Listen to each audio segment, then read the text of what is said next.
Hi, I'm Morag, and today I'm here with Robina McCurdy. Hello. From Earth Care Aotearoa. Earth Care Education Aotearoa. Oh, beautiful. And it's been an absolute delight over the last week or two to have Robina here. She's screened her film SOS, Save Our Seeds, one of the evenings here at Crystal Waters with the Ethos Foundation. And over the last couple of days, she's been running programs with children. Both patterns in nature and also design with nature, so running children through a program of permaculture design. So it's been an absolute delight to have you here. Thank you. Robina is also from an eco-village, Tui community. And so I thought it's a great opportunity while you're here to actually have a conversation with you about permaculture and eco-village and your permaculture life, I suppose, and how you feel permaculture has made a contribution to your life and to your community, and maybe where you see it going. So that's kind of the sort of questions I want to ask you. I've just big picture. But anyway, so maybe shall we start? I think maybe we should start. We're talking about lifetime. Yeah, we are. So, maybe we'll just start really simply. Like, how did you come to find permaculture, and why? Why do you live a permaculture life? Well, this completely dovetails into the theme of eco-villages and intentional communities, because back in 1984, I was with a group and we were just forming ourselves together and working out the nuts and bolts of legal structures, financial systems, childcare, education, all of those bases that you need to get together before you even look at land or consider how to manage land. And just as we were looking for land and we had a whole criterion, what would work for us, I realized, all of us realized, we were swamped with this, overwhelmed really with this thing of taking on land. How on earth do you deal with its layout and the proximity of people to each other and management, and what about if you've got trees that need to be taken down earlier but they're not, and some of these things about the places we've looked at. And exactly at that time there was an article in the Organic New Zealand about the very first permaculture course in New Zealand, and someone just said, you're going to go to that and I'm sponsoring you. And 2 weeks later, I was in Auckland doing that course, and it turned my whole life around. Can you tell us a bit about Tui? Where is it, and what does it look like? How many people live there? And also what I've learned from it. Like, you live in Crystal Waters. Well, I can actually do, so not a comparison, but I can talk one to the other and the pluses and minuses, particularly about location, So Tui, it's in the South Island of New Zealand, Golden Bay, top of the South Island, right next to Abel Tasman National Park. And it's so we coexist. If people on the looking at this know about permaculture language zones 1 to 5, 5 being, the untouched nature, or nature that's regenerating and really needs tending but not interfering with. Really, we are really on the edge of this zone 5, the untouched nature, the national park. So, like you, we have all sorts of critters that we need to deal with when we're gardening and when we're having chickens and things like that. So that's another side of things. That's a little comparison between us. There's a parallel there. So Tui, I think our strength is actually in our social systems. I think our strength is in how we make decisions together, and our experience and our swiftness, but still our deepness at doing that we've been going 32 years, so we've learned a lot. And we were pretty rough with our communication systems. We didn't really know how to work in cooperation, especially different nationalities, with all of our cultural backdrop at the beginning. And so we upskilled ourselves, doing workshops together, giving people in to do us guidance about that. And so that's a strength, and we have a whole lot of systems of how we do that, and it's very effective. And I think there's some lead modelling in that globally, perhaps. So we just take a step back. Like, how many people live there? And right. Okay. The practical things. Yeah. So we have around about 37 people. Of that, we have around about 26 adults.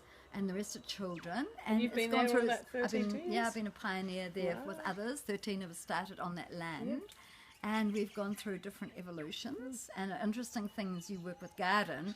I say you can read the garden. You can read the people's involvement with the land and how they work with each other through the garden. And you could actually definitely read the succession stages in our garden. So that number of people, we started off with our kids being homeschooled, and we're going for a school status with a called School of Life within our, and then through one reason or other, mostly because we were really full on with building our sewage system and getting in our houses and roading and garden, everything like that, that some of our kids went to school, some are still homeschooled, and there's still a mix. And it still works because people have a level of acceptance and caring about each other, so there's not like a sense of competition or the system's better than that.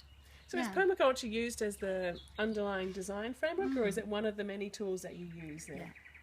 So, good question. I would like us to all together go through a permaculture course dealing with our own land. So people are at various stages, and actually various stages of interest, frankly, And so we run annual permaculture courses there, and at those courses we show the best of what we've done in permaculture. So some people's properties, for example, there's Keith and Tina's property that's ultimate permaculture, almost 100% self-reliance, but they've kind of more like in a village like you are, and they've sort of separated themselves off from the community so they can put more time and energy into their place, and their grandparents as well.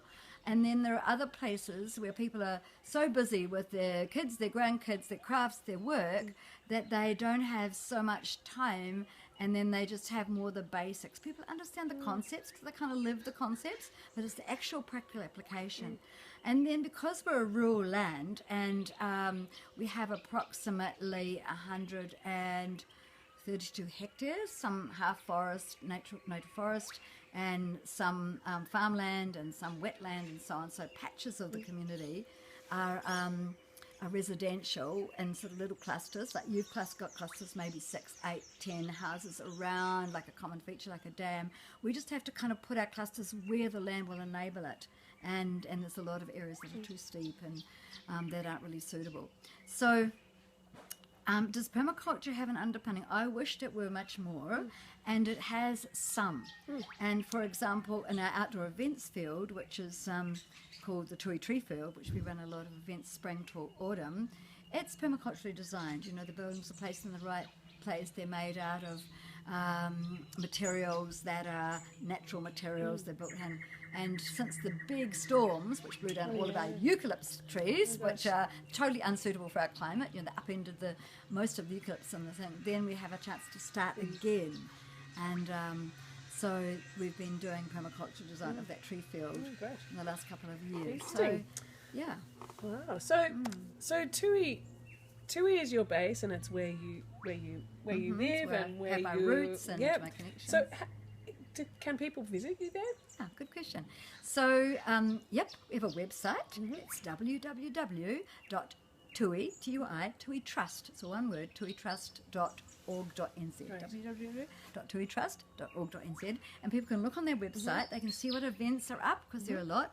They can visit quite a lot of advance notice, because you don't want to sort of spend a lot of time taking people around the land all the time. People are really busy. We have our own business. Absolutely. And we do have people on work exchange and blocks, and we also have internships for 6 weeks. And do you have a woofing program? That's what I mean, work exchange. Oh, work exchange. So we have a woofing program, and that's in blocks based on need times of the year. Yeah, great. And we have 4 people at a time. So you can go on the website and because I know that a lot of people are really interested to explore what it's like to live in community, and what it means to live a sustainable life, and an opportunity to actually experience different ways of doing it. People come here. It's nice, to know where you can go to in different places around the world. So that's fantastic. Especially the 6-week internship. That means you get a lot more tending from the community members and interest, and you get a lot more in depth. Yeah, that's great. I think that's a really valuable thing to offer, and I think that would be something that'd be great to offer here too. We'd like to do that.